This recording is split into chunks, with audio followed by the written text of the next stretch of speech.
Are you among those promised amazing soundproofing by DGU glass and were left wide-eyed after hearing the prices? Are you looking for cost-effective alternatives? In this video, we will discuss what is soundproofing, how it is measured, what the soundproofing ratings are, and what they mean. And if you stick around till the end, we will demonstrate using calculations the difference between the soundproofing by different types of glass in real-world scenarios. My name is Amod. I completed my MS in Engineering Acoustics from the Technical University of Denmark and returned to India to start my company. The company is called Consonance Acoustics. We have soundproofed studios, home theaters, classrooms, and solved complex industrial noise problems. And we are here to bust the myth of the DGU. If you have specific queries regarding soundproofing, post them in the comments below or contact us. The contact details are mentioned in the description below. In our previous videos, I touched upon how the sound propagates after coming in contact with a change in medium. It reflects, gets transmitted, or gets absorbed. When we discuss soundproofing, we are talking about reducing the sound that gets transmitted. Soundproofing is measured by producing something called pink noise, which sounds like this. This sound is produced in the source room and the average sound pressure level in that room is recorded. The sound pressure level in the receiver room is recorded as well. The difference between these levels and a small addition compensating for the influence of sound absorption in the receiver room is calculated. This is done either for 1/3 octave bands or for octave bands. This gives what is called airborne sound insulation. ISO 7171 2013 outlines a way to find a single number that shows the acoustical insulation performance instead of the frequency dependent values we found earlier. The problem arises when people start to think that the single number rating is the equivalent sound level reduction that will be achieved after installing a certain material. Let me explain the process outlined in ISO 717. For 1/3 octave bands, the standard outlines a reference curve that looks like this. The sound insulation measurement data is compared to this reference curve. The reference curve should now be shifted up or down in increments of 1 dB towards the measurement curve such that the sum of the measured data below the reference curve is as large as possible but less than 32 dBs. Another condition to that is that the difference between the measured data below the reference curve and the reference curve should be less than 8 dB at any one point.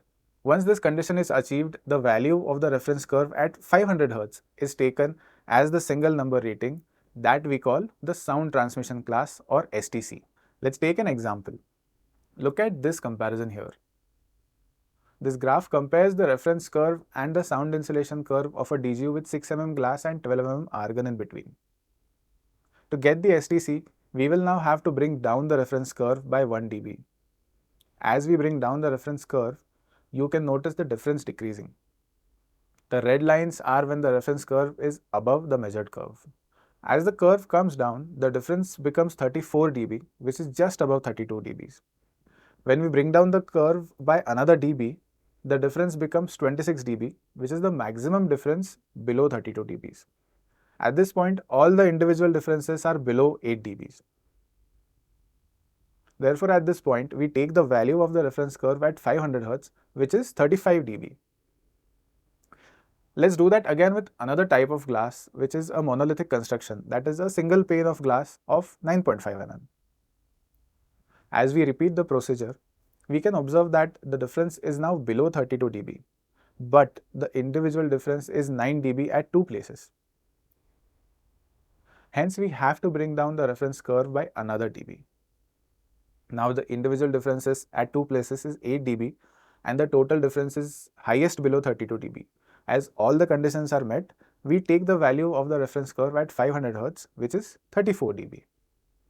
According to the STC values, it appears that the 24 mm DGU construction is slightly better than the 9.5 mm single pane of glass.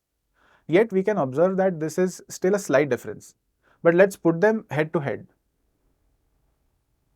Looking at this graph, we can see that the single pane performs much better at certain frequencies when compared to the DGU.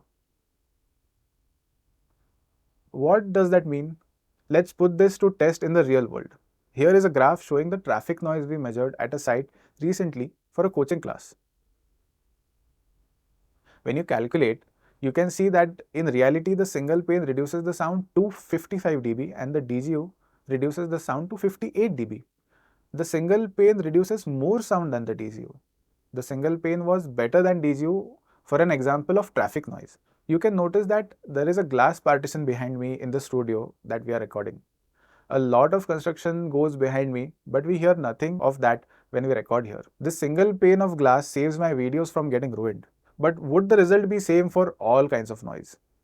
Let me know what you think in the comments. For more such information related to sound, acoustics and more, subscribe to our YouTube channel. Hit the like button if you have saved some money after listening to this video, and share it with others possibly going through the same problem. I will catch up with you in our next video. Bye for now.